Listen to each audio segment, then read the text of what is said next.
Havemos no parlamento, depois do recesso, para dar informação sobre como a negociação com a Holanda está indo. Net para o meu recesso, nós estamos em conversação com o secretário de Estado van Huffelen, na dona uma proposição concreta e na toda a posição do parlamento ribeche. Eigenlijk na toda a para mim que dia 7 de julho, pero me explica não que já é hora o parlamento está drentando o recesso acaba, não toda tem mais espaço para poder tratar isso aqui. A outra é para mim oportunidade que nós temos, pois me pedi parlamento e acaba o tempo é para nós ter reunião aqui.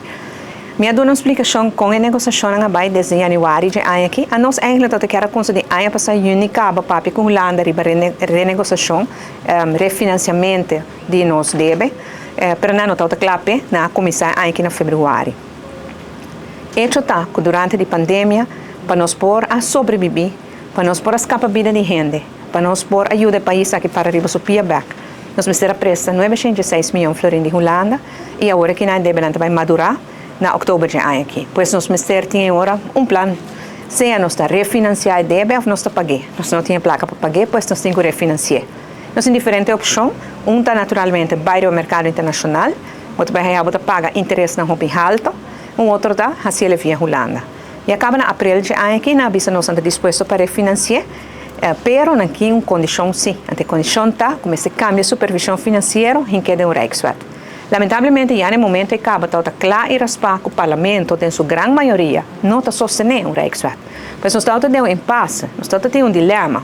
Nós seguimos negociando, nós podemos explicar a Holanda que tem outra maneira para chegar e mesmo meta, de outro caminho para chegar a Roma, maneira de visa, pero nós não logramos convencer a Holanda para desistir da ideia de Rijkswet.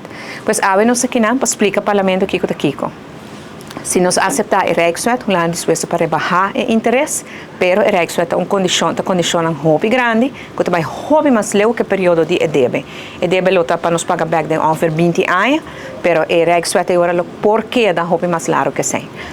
Agora que nada, nós damos toda a informação ao parlamento e nós estamos pendentes do parlamento sua pergunta, e na fim do dia nós miramos se o parlamento está disposto para seguir com o governo de caminho que nós estamos encaminhando, e seguir na mesa com a Holanda.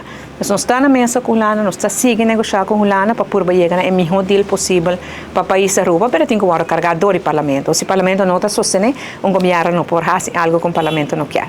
Tem a reunião também no bom parlamentário, não está trazendo para adiante com a posição para que RAFT aqui e aceita donar-nos mais informação e seguro sustento para seguir no trajeto de renegociar com a Holanda.